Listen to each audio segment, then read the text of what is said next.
Hello and Assalamu alaikum everyone. This is Dr. Kiran Javeen. I am one of the mentors at Study FCPS. And as you all know, previously also we have been doing this series of Triple P series, Prepare, Practice, and Perform, about various topics. And I'm sure it's going to be very helpful for you all. You can see other videos in the series as well. If you just come across the current video, you can have a look at our other videos as well previously, which have been uploaded from various topics. I think they have been covering all of the modules so far, from medical disorders to antenatal care to general gynecology, oncology. You will find one video on in the series of all these topics. And I would recommend you to go through all of these videos so that you can have a grip on the main themes of the obstetrics and gynecology. So today the topic that we are going to discuss here is the gynecological oncology, not the all of it. I would be just touching upon vulval cancers and epithelial ovarian cancers, so that you just have an idea that how you can go through with the oncology. Basically, oncology in obs and gynae is considered, in for that matter, in any of the medical fields, considered to be one of the difficult topics. So there are various ways. Right now, when you would be doing oncology, all of you who are preparing already or who are going through the topic of the oncology, they must be frustrated that, oh, why is this so difficult and why is this so confusing and why is this so mixing? Because when you are practicing the MCQs at that time also, there are most of the students come up with this problem that they cannot memorize the staging well, or they do not the stage wise, they don't know the stage wise treatment. So yes, this is considered to be one of the difficult topics. The first reason being, we do not come across many oncological patients every day.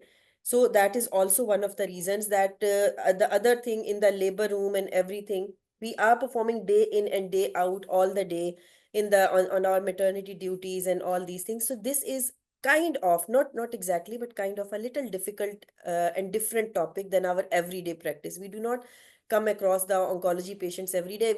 Even if we do, it is mostly dealt by the senior members of the team, of the gynecological team and the multidisciplinary team. So that is why we find it a little bit difficult, because it's not in our daily practices. But believe me, if you know a few tips about the oncology, it will be much better, much easier for you to memorize it.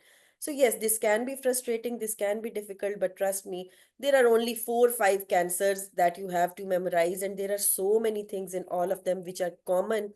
So that makes it a bit easier for you to remember the common things between them. What I will be discussing today is, quickly, we'll just brush upon a few of the topics. The first one would be the ovarian malignancies.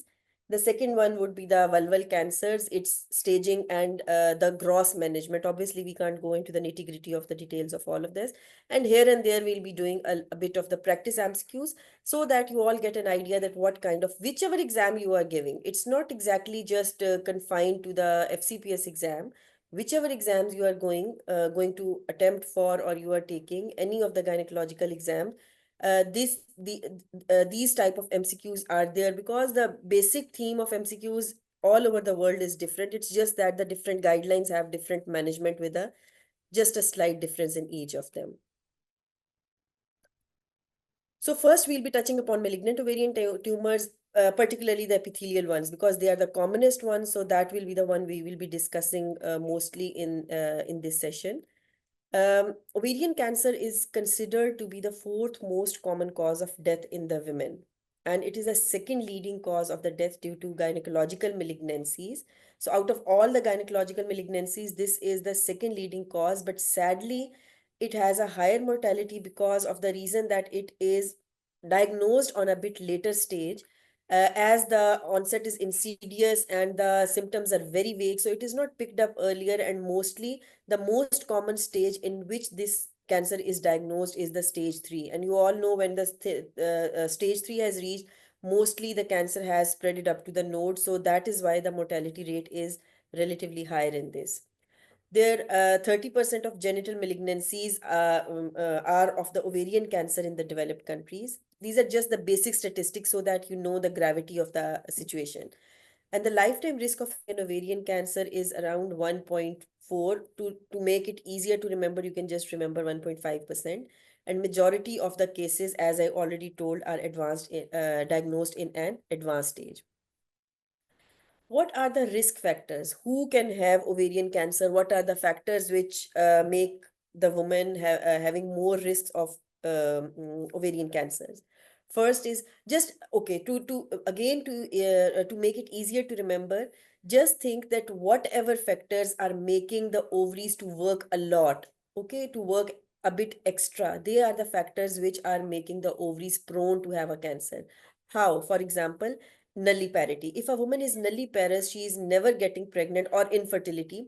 She never got pregnant. That means her ovaries are not getting any rest from the monthly menstrual cycles, okay, and ovarian cycles. She's pregnant, she's ovulating every month, and she is menstruating every month. So ovaries are working very hard with this woman. In that case, there are more chances of having an ovarian cancer. Similarly, if she is multiparous or if she's not infertile, her ovaries keep on getting some rest from the working. When she's pregnant, there is no ovulation going on, there is no menstruation going on, there are no multiple hormonal changes going on. So that means ovaries get a little bit of rest. This is a vague way to remember the risk factors. If you are confused that either nulliparity is a risk factor or multiparity, you can just remember the things which are making ovaries work a bit more are the ones which are making her prone to have cancer. For example, again, as I told you, nulliparity, infertility, early menarche means more ovulation and more cycles, late menopause means more ovulation, more cycles.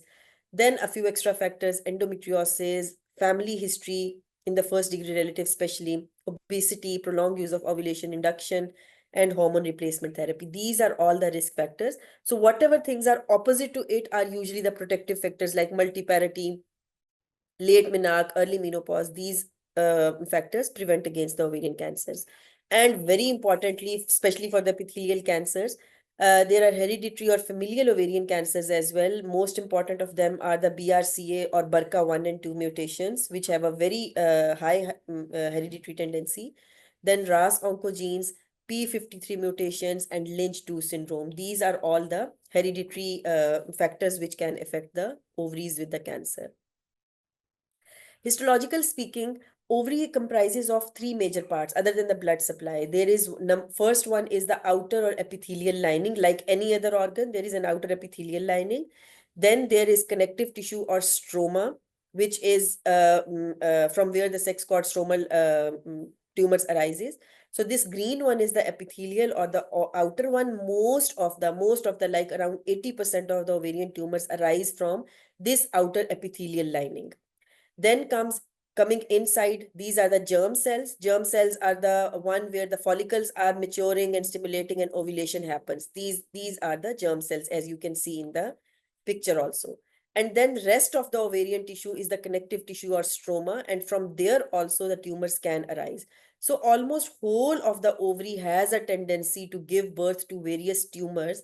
That is why, and their classification is different. There, in some cases, their management is different. So all of them are important, but most important are the epithelial ones because they are the most common ones, and they have the most insidious onset as well. Rest of them do come up with some kind of symptoms, but epithelial ones usually are the silent tumors which do not present very early in the stage. Okay, coming back to this, in the epithelial tumors, there are serous, which are the most common, then mucinous, which are related to the appendicular tumors as well, then endometrioid tumors, clear cell tumors, and transitional cell tumors. The last three are very rare ones, and first two are common, and most common, around 90%, are the serous tumors. Then in the germ cell tumors, most common are dysgerminomas, then endodermal sinus tumors, embryonal carcinomas, teratomas. Teratomas can be benign and malignant as well. And in the stromal are the usually one which are the hormone secreting tumors. Okay, so there could be granulosa cell tumors which are secreting estrogen and inhibins, then certainly Leydig which secrete testosterone, theca cells, fibroma, and other sex cord stromal tissues. So mostly because they are in the stroma or connective tissue, they are mostly the hormone secreting tumors. These are the germ cell tumors, which are arising from the germ cells or the egg or the origin of the follicles, and epithelial are the surface tumors. Most common are the epithelial ones. and rest two are relatively less common, and their management is also a little bit different from the epithelial ones. Coming to the epithelial ovarian cancers, which I will be discussing mostly over here, the most common ovarian cancer are the epithelial cancers. Almost 90% of the ovarian cancers comprise of the epithelial cancers. 80% of them are primary, that is, they are arising in the ovary, and 20% are metastatic, which are coming from the breast or GI tumors. So they are secondary into the ovaries. Also, the spread into the ovary is also mostly in the epithelial region. So whatever metastasis is coming, that is also coming to make the epithelial ovarian cancers instead of the germ cells or sex cord stromal tumors. Mostly these are seen in the post-menopausal group of the women, but they can still occur in pre-menopausal also, although the risk is much, much lesser as compared to the post-menopause. And it is rare in the young and adolescent girls. Clinical features, as I told you, that it presents pretty late in the stage. So either they can be just asymptomatic, or there can be just a vague pressure or filling feeling in the tummy. The woman may come that I feel that my tummy is full all the time. Not bloating exactly, they just feel that there is something which is pushing inside, there is some pressure inside. So a fullness feeling, anorexia, weight loss, these are usually the symptoms of advanced stage cancers. Abdominal pain, distension, bloating, irregular mass felt inside, or if there are mets, or if the mass is too big, there could be dyspnea, there could be pressure effects like nausea, constipation, urinary frequency. So mostly there are vague symptoms, vague abdominal symptoms, and they come up as an incidental findings on the ultrasound when it is done. They do not come up primarily when with any kind of symptoms. The signs that you may find, again, they are found in the advanced stage. They could be ascites, lower abdominal or pelvic mass, mental caking. There could be nodules in the pouch of Douglas on the rectal examination. What investigations are you going to do? If, as I told you, that mostly they are picked up in the as an incidental finding, like woman has come up with the vague symptoms, they are not matching exactly with the any ovarian or menstrual symptoms, they just come up with abdominal fullness, pressure. So first thing first that you always have to do is to arrange a pelvic ultrasound with the woman who comes up with these kind of symptoms. The pelvic ultrasound, or if the mass is large on examination, if you feel that there is a mass felt in the adnexa or in the lower hypogastrium region, in that case you have to arrange a trans vaginal scan, and if it is higher up, reaching up to 12 to 14 centimeter or 12 to 14 week size, then it's preferable to arrange an abdominopelvic scan, because this mass has now become abdominal. So whenever you see in the MCQs that a patient comes up with this symptoms, there are pressure feeling, there is a feeling of mass and these kind of symptoms, and then they ask you that what is the next investigation. So if the examination finding is given and the mass is bigger, then obviously you will be preferring the abdominal scan, because the mass has reached up to the abdomen now. Otherwise, if there are no findings given, then the preferable scan always is the pelvic ultrasound, and that too in the form of a transvaginal ultrasound. On the basis of this ultrasound, you will decide that either this mass or this lesion is looking as a benign looking mass or an malignant one. This is the BNM or IOTA classification, in which there are some features which point you towards the benign masses and some features which point you towards the malignant masses. If the mass seen on the ultrasound is in the form of unilocular cyst, if the diameter is less than 10, minimal solid component, there is a smooth outline and acoustic shadowing is there, which is suggesting that it is complex but it is dermoid. There is no blood flow on the Doppler, or little or very little or no ascitic fluid is seen. Most probably the cyst that you are seeing or the mass that you are seeing is a benign one. If it is showing multilocular cyst, it's big and with a diameter of 10 mm or more, multiple solid components, it is irregular, the features are not indicative of dermoid, Doppler is showing blood flow, and there is ascitic or pelvic fluid seen, most probably, it's again not it's a hard and fast rule, but most probably this is going to be a malignant one. In such cases, if you find such masses, the next step is to do a CA125. CA125 is the tumor marker, which is, I will tell you about the other tumor markers in next slides, but CA125 is the one which is recommended by, especially by the Royal College RCOG guidelines. It is recommended in all group of women. It's not only for the postmenopausal woman. Whenever you see an ovarian mass, when you are suspecting an ovarian mass, you always have to do the first tumor marker, which is CA125. Rest of them will be depending upon the sign and symptoms, the clinical features, the origin of the tumor. But CA125 is to be done by all of them. Why? Because when you will do CA125, then you will calculate the risk of malignancy index. Risk of malignancy index, or RMI, that I will tell you in this slide is, it is a method of calculation the risk, that how much a patient is at risk of having a malignant tumor. You see a tumor, you calculate the RMI with the help of the ultrasound findings, with the menopausal status and the ultrasound score. These three combined make the RMI score. If the score is more, coming out to be more than 200, there is a high chance that the tumor which you are seeing is malignant. Again, the 100% diagnosis will be the histopathological one, but this just gives you an indication that there is a good chance that this tumor may be malignant. And if it comes out to be less than 200, then it most probably is a benign one. What is RMI? RMI is, number one is the value of CA125, which will be just a value that you see in the labs. Second is the menopausal status. In menopausal status, if the patient is premenopausal, you will give it a score of 1. And if she's postmenopausal, you will give it a score of 3. And third is the ultrasound score, which you calculate on the basis of the findings that you have seen in the ultrasound. You see a cyst on the ultrasound, and then you see the characteristics, as I told you in the previous slide also. If any of these features is present, you will start scoring. If it is a multilocular cyst, there are solid areas, there are metastasis into other organs, there is ascites, and the lesions are bilateral. Out of these 5, if none of the features is there in the lesion, you will give it a 0 score. Okay, out of these 5 points that we have written over here, if no feature is present, you will give it a 0 score. If one feature is present, you will give it 1 score. Like here in the ultrasound score, you will put a 1 if any of these features is present as a 1 feature. If 2 or more features are present, then you will, for example, the cyst is multilocular, there is ascites and there are cysts on the both sides. That makes it 3 points, okay? So you will give it a score of 3 and you will put a 3 over here. So CA125 is the lab value.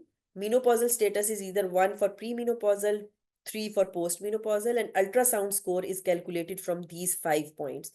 After that, you multiply all 3 of them and your final score comes out to be more than 200. There is a chance of risk of malignancy in this patient. For example, if you see a cyst which has none of these features, so naturally the ultrasound score will become 0, and anything which gets multiplied by 0 comes out to be 0. So whatever is the CA125, whatever is the menopausal status, if the ultrasound is showing a clear cyst with no malignant features, the RMI will be coming out to be 0, and there is a less chance that this tumor is malignant. Talking about the CA125, although it is very helpful in calculating the RMI and giving us an indication, but it is not highly specific because it is raised in many other conditions as well, which include the pregnancy and menstruation, endometriosis, leiomyomas, PID salpingitis, tuberculosis, multiple medical disorders going on. So that is why we are not taking CA125 wholly and solely as a single thing to determine the prognostic factors. This helps us, but the other 2 things, which are the menopausal status and the ultrasound score, they are also equally important. And then we finally calculate it. If we just rely on CA125, then every other tumor might be coming out to be malignant because CA125 is raised in many other conditions as well. So that is why we are just going to take it as one factor and we'll add the other in this also. Other tumor markers which are specific to other tumors are the alpha fetoprotein is the tumor markers for the yolk sac tumors, although it is secreted in some other tumors also, but primarily it is for the yolk sac tumors. These are very important. Many MCQs come from either that which tumor marker is secreted, or they will give you any of these tumor markers that the patient has a tumor, a lesion, and this one is raised, tell which is the diagnosis. So you should be knowing that what tumors are secreting which kind of tumor markers. Alpha fetoprotein is specific to yolk sac tumors, beta HCG to choriocarcinomas, LDH to dysgerminomas. CA125 is specific to epithelial tumors. Other than this, many other conditions, as I already mentioned, and inhibin and estrogen are secreted in the granulosa cell tumors. If you have calculated the RMI and it comes out to be more than 200, what next to be done? In ovarian masses, usually you do the CT scan, CT abdomen and pelvis. It can detect, because usually the lesions are big, more than 3 centimeters, and CT scan can detect the disease for up to more than 1.5 to 2 centimeter and larger. So usually it is enough for the ovarian masses. Other than this, the MRI can detect the disease up to 5 mm as well. So for uterine and cervical pathologies, or if you have to see the small mets and nodules, you can prefer MRI for that. And PET scan is done when usually the distant disease is suspected. Always ovarian tumor or ovarian cancer is confirmed by the cytology or tissue diagnosis with histopathology. These things are only aiding in the diagnosis. The final diagnosis is to be meant by either the cytology of the ascitic fluid cells or by the histopathology of the tissue which is obtained in the surgical specimen. How can it be confirmed? Either you do the paracentesis and take the cytological fluid and send it to the lab, ascitic fluid, or you can do the FNAC under the ultrasound guidance, or the surgical specimen when you do the surgery and you send the tumor to the lab. That is also one of the factors that can be done. This is the staging of the tumor, grossly speaking, although we cannot go into the minor details of the staging because that is very extensive. And in any case, eventually you have to remember the stages.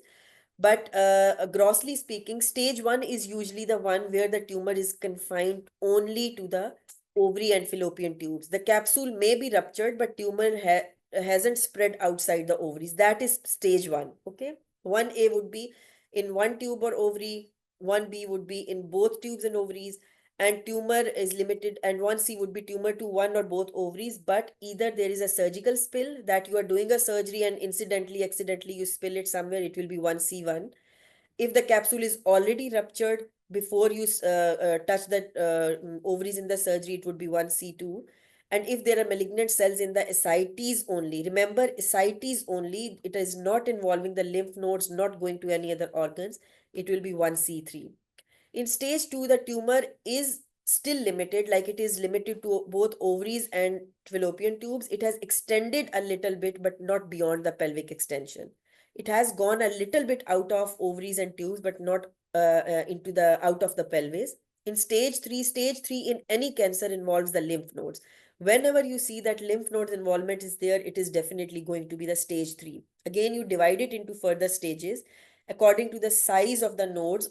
Ovarian cancer staging has become a little bit difficult now, but you will just go on with the you have to remember it, the small details are there, and but overall the treatment will not be very much different even if you do not remember the exact stage. For stage 1A and 1B, you will just do a surgery, as I will tell you in the next slide also. From 1C onwards, you have to do the surgery along with the chemotherapy or chemoradiation accordingly. So whatever the stage is, if you grossly remember the stage, it will be easier for you to decide for the treatment also. And in stage 4, there are distant metastases. In 4A, there is pleural effusion. And in 4B, the liver parenchyma has been involved or the tumor has spread to the distant organs. The management will be decided, the decision of treatment should be shared, of course, like any other cancer, like any other oncological tumors. It has to be shared between the patients, the consultant gynecologist, and the oncologist. In the early stages, when it is stage 1A, 1B, and the tumor is low grade, it can be done by only debulking surgery, which I will tell you in the next slide what it involves. For high grade tumors or from 1C onwards, there is chemotherapy along with the surgery. So 1A, 1B, and low grade, only debulking surgery needed.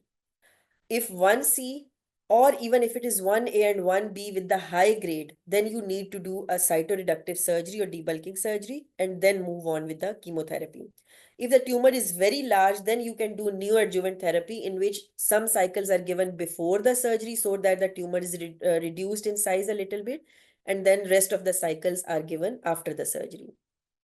What is a debulking surgery? It involves total abdominal hysterectomy, bilateral salpingo-oophorectomy, infracolic omentectomy, peritoneal washings, and lymphadenectomy is done only if you find bulky lymph nodes. Lymphadenectomy is not a routine part of the surgery for the ovarian cancers. You do it only if it is needed as per the CT findings or if you find bulky lymph nodes on the intraoperative findings.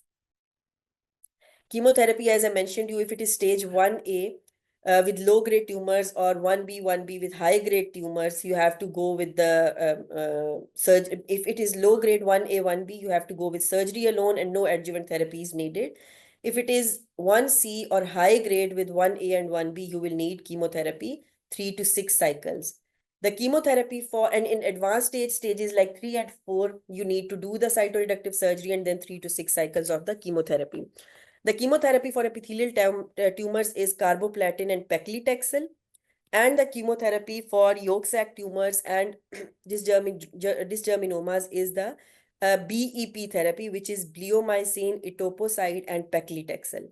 So there are two types of chemotherapies which are mainly given. If these are resistant, then we go on towards the second line drugs, the second line therapies, but primarily it is the carboplatin and paclitaxel which is used. How would you determine that chemotherapy is working for the patient or not? There are four things. If the disease is treated, but it comes back more after more than 1 year of the therapy, it means that the patient is platinum sensitive because she has responded to the treatment, but the disease came back after 1 year. If she responded to the treatment and disease came back after 6 months of treatment, she is partially sensitive. If she responded to the treatment and the disease came back within 6 months, that is platinum resistance. But if she did not respond at all and the disease is back within 4 weeks or 1 month, it means that she is platinum refractory. So depending upon these responses, you will decide that either you have to continue the chemotherapy or you have to change the drug of the chemotherapy to the second line drugs. Follow-up would be 3 monthly for first 2 years, then it will be 4 to 6 monthly, and afterwards it will be annually. But in the follow-up, you usually have to go only with the clinical methods. You have to ask for the sign and symptoms. You have to go with the history and examination. And if you suspect any new features, in that case, you will go for CA-125 or CT. But as a routine ultrasound, CA-125 and CT, they are not part of the follow-up of the ovarian cancers. A few things about the sex cord stromal tumors, because they have slightly different treatment. They are mostly seen in the postmenopausal woman, unilateral. They produce the estrogen, so mostly these women will be coming with the endometrial hyperplasia and irregular bleeding here and there, along with the cyst which is seen in the ovaries. Around 5 to 25% have the malignancy tendency as well. Mainly the surgery is the cornerstone of treatment, because since this is seen in adolescent and early girls as well, so fertility sparing surgery can be done, in which you do the unilateral oophorectomy at that time, and later on you do the definitive surgery, which is again, as I told you, total abdominal hysterectomy with bilateral salpingo-oophorectomy. So out of these, now I would just quickly do an MCQ so that you get an idea what type of MCQs can come. A 15-year-old patient presents with left lower abdominal pain. Transvaginal and abdominal ultrasound scan shows a 15 centimeter solid ovarian mass. Her tumor markers are done, in which LDH is elevated with a normal alpha fetoprotein and normal human chorionic gonadotrophin. What is the most likely diagnosis? As I told you, this type of MCQs can come. Now you have to remember the tumor marker, that which tumor is secreting the LDH. Since they have told, this is a simple and easier MCQ, they have told that alpha fetoprotein and HCG both are normal. So we just point towards one tumor which is secreting LDH. If you know that tumor marker, your question is done and you have cleared this question. Most likely diagnosis: dysgerminoma, embryonal cell, mucinous, serous, and yolk sac. So embryonal secretes HCG, mucinous and serous secrete CA-125, yolk sac tumor secrete alpha fetoprotein. So we are left with the dysgerminoma, and that is the answer as well. Okay, three major types of ovarian tumors are epithelial, sex cord, and germ cells. Dysgerminoma is associated with lactate dehydrogenase. Again, a 16-year-old girl with a left ovarian mass undergoes surgery and is diagnosed with stage 1C yolk sac tumors. Now you see, whenever the stage is already given from 1C, you know that she definitely needs a chemotherapy. You have to decide that what is the most appropriate chemotherapy. Which is the most appropriate chemotherapy regime for her? Uh, So they have given us the yolk sac tumors. As I already told you, yolk sac tumor chemotherapy is different than the epithelial cells one. So carboplatin, paclitaxel, cisplatin, these are the epithelial ones. POMB are the second line drugs. So this is BEP, which is to be given in the yolk sac tumors, bleomycin, etoposide, and paclitaxel or platinum chemotherapy. So this is all about the ovarian cancers, particularly the epithelial ones. Now we will quickly go through very quickly, because CA vulva is a rare one, so we will quickly go through the vulval carcinoma as well. First of all, we should be knowing the lymphatic drainage of vulva. Why? Because most of the spread in the vulva, in the ovarian cancers, it is either transperitoneal or through the lymphatic and hematological spread. But in the CA vulva, the cornerstone of the spread or metastasis is through the lymph nodes. So you should be knowing that which lymph nodes are draining the vulva. The lymph vessels pass laterally to inguinal lymph nodes at the base of femoral triangle. They drain into the deep nodes in the pelvis and then in the para-aortic nodes. The perineum and vulva has bilateral lymph nodes. Therefore, if one side of vulva can drain, one side of vulva has a tumor, especially close to the midline, it can drain to the other side also. And that is why you may need the contralateral lymph nodes dissection in such cases also. A 70-year-old woman presents to the gynae clinic complaining of vulval pruritus. On examination, vulva has lesions which are sharply bordered. Now, in vulval lesions, you have to concentrate on the features that they have given you, because there are many benign and pre-malignant vulval lesions also coming in the exam. So sharply bordered with red and velvety texture and island of hyperkeratosis. This can happen in lichen planus as well, lichen sclerosis, or even in psoriasis as well. Now they have given you a biopsy was done, and histology shows large round atypical cells with oval nuclei and pale cytoplasm with clusters among the basal cells of the epidermis. What is the most likely diagnosis? Now this is typical of the Paget's disease of the vulva. Till here we were confused that this could be any of these things also, but when they have given the histological features, this points towards the Paget's disease of vulva. It is rare vulval condition seen in postmenopausal women. The lesions may appear as excitamide with a scaly surface, but the histology classically shows large round atypical cells with oval nuclei and pale cytoplasm with clusters among the basal cells. So vulval cancer is one of the rare cancers. The lifetime risk is 1 in 232. Approximately, again, just like the epithelial cancers, around 90% of the primary ovarian cancers are the squamous or the surface epithelial carcinomas, followed by the malignant melanomas, Bartholin gland tumors, and squamous carcinomas have almost the same treatment, so you do not need to do any other additional factors for the treatments. Malignant melanomas, basal cell carcinomas, adenocarcinomas, and very rarely verrucous or sarcomas. In the cancer of the vulva, there are two different etiological pathways. The first one is the differentiated one, which comes from the lichen sclerosis. Like if untreated lichen sclerosis is there, it can lead to differentiated squamous cell carcinoma. And the second one is the HPV related, just like the cervical or vaginal cancers. If there is HPV, unresolved HPV infection that goes on for years and years and years, it can lead to intraepithelial lesions or WIN, or eventually leading to the cancer of the vulva. So there are two pathways. One is differentiated, that is usually coming from the lichen sclerosis, and the other one is undifferentiated, that is coming through the HPV infection, just like CA vulva, CA cervix. And then there is Paget's disease of vulva. It is a rare condition, and 4 to 8% of women may have vulval adenocarcinomas who have the Paget's disease. Typical symptoms are again very vague. There can be pruritus, which is most common. There could be bleeding and discharge from the vulva. There could be some lump or untreated, unhealed healing ulcer. And in up to 5% of women, it can be asymptomatic as well. The prognostic factor in the vulva which decide that what could be the good survival rate in this, number one is the inguinal femoral lymph node metastasis. If lymph nodes are not involved, there is a good chance that the cancer has good prognosis and good survival. Number two is the FIGO stage of the tumor. Third is the histological grade of the tumor or type of the tumor. And fourth is the depth of invasion. The more deep is the tumor, the less survival and less prognosis, good prognosis is there. And then age and performance. Young, premenopausal, good functioning patients have good prognosis. Old, debilitated, fragile women with postmenopausal status have poorer outcomes. The diagnosis should always be confirmed by examination and biopsy prior to the definitive surgical management. However, how much you are sure that yes, this is a vulval cancer, you still have to always diagnose it with the biopsy, give the histopathology, the definitive diagnosis, and then go towards the treatment for it. The diagnostic biopsy should include the area of skin where there is a transition from normal to abnormal, and it should be deep enough so that you can clearly see that the tumor, how deep is the tumor involvement. So size of the biopsy should be sufficient. When there is HPV related etiology, you have to do the cytology of the or and colposcopy of the cervix and vagina as well, because they are mostly interrelated.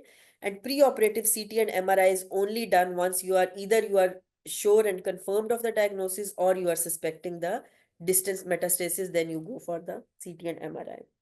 Again, in staging of the vulva, stage 1 involves vulva only. Size can be different. In 1A, the size is less than 2 centimeter, depth is less than 1 mm. And in stage 2, the tumor is out of the vulva but still confined to the nearby structures only, which is the lower third of urethra, vagina, or anus.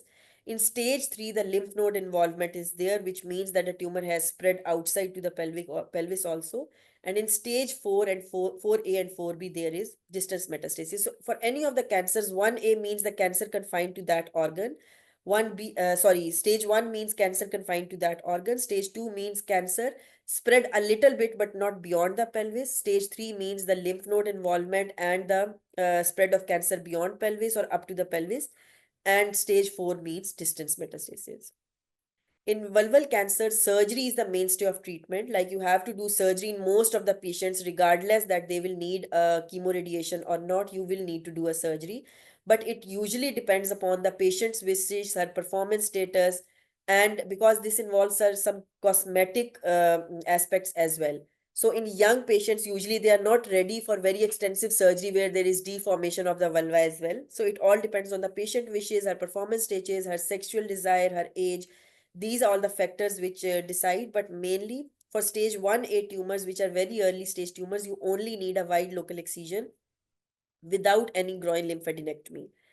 If the stage is 1B, like the tumor is confined to vulva but more than 2 centimeter, then you still do surgery only without any chemoradiation, but this will involve a radical wide local excision with the appropriate groin lymph node surgery. For groin surgery, if the tumor is in the midline involving the clitoris, urethra, and only midline features, you have to dissect both sides lymph nodes, because there is, as I told you, there is bilateral lymph node drainage. If the tumor is away from the midline, or if it is lateral to the midline more than 1 centimeter away, then you will do only unilateral lymphadenectomy. If you find some mets in the lymph nodes only, then you will go to the contralateral. Otherwise, one side is enough. So for one midline tumors and the tumors within 1 centimeter from the midline, even if they are lateral ones, you will do bilateral lymphadenectomy. And if the tumor is 1 centimeter away lateral from the midline, you will do only the unilateral lymphadenectomy. Women with node positive vulval cancer, which means stage 3 or 4, you need adjuvant radiotherapy along with the surgery also. But the surgery depends upon the multidisciplinary decision, which will involve the plastic surgeons, urologists, colorectal surgeons, oncologists may be required. In ultra radical surgery, which involves in stage 3 or 4, there is radical vulvectomy with partial or total excenteration of groin lymphadenectomy and plastic reconstruction. The primary radiotherapy with or without chemotherapy is in those patients in which they who are medically unfit of surgery or who are completely unwilling for a surgery. In those women, you can go for a primary radiotherapy. And if the patient is in advanced stage cancer and none of these treatments is possible, then you can go for a palliative treatment alone as well. Some non-squamous cancers of the vulva are basal cell carcinomas or varicose. They are treated usually only by wide local excision. They do not need an extensive therapy until and unless they are distant metastasis is there. Usually they only need wide local excisions with the clear margins around the tumor. Malignant melanomas, in them also wide local excision is the preferred treatment. Prognosis depends on the size and depth of the lesion. all vulval melanomas should be discussed at the MDT because there is a chance of melanomas in the other parts of the body as well. Then, as I told you earlier, carcinoma of Bartholin gland is very much similar to the squamous cell. So it is its staging, its treatment, its management, everything is similar to the squamous cell carcinoma of the vulva. And rarely there could be sarcomas as well, which represent around 1 to 2% of all vulval tumors. Leiomyosarcomas are the most common ones. Treatment is usually the white local excision with or without the adjuvant radiotherapy, depending upon the metastasis going out. So you are about to see a 60-year-old woman at Vulva Clinic. She presented 2 weeks ago complaining of soreness, irritation of vulva. On examination, there is a 4 centimeter. Now, clearly see that what they have written over here. There is a 4 centimeter ulcerated lesion of the left anterior vulva involving the clitoris. So here you know that the tumor is involving the midline as well. So in any case, if you need a midline, if need a lymphadenectomy, you have to go for a bilateral one. A punch biopsy was taken and histology reveals a squamous cell carcinoma. In addition to the radical excision of primary lesion, how will you counsel her regarding lymph node? So bilateral inguinal-lymphadenectomy is recommended. Lymphadenectomy is not required. Sentinel node biopsy is recommended. Unilateral left inguinofemoral or unilateral right inguinofemoral. Although they have told that there is left lateral tumor, but they have also mentioned that this is involving the clitoris, which means midline is involved. You definitely need a bilateral inguinofemoral lymphadenectomy because the midline tumors are drained by both sides of lymph nodes. So there is a chance that the metastasis can be on either side. You have to check out for the both sides lymph nodes. So if there are any questions, you can just post under the under the video, and we'll come back to you with as well. Or you can discuss and approach our team as well, so that you can get to know about our courses and the further upcoming courses which are there for the preparation. So you can discuss it with the team, and then you can join our courses. There are various courses.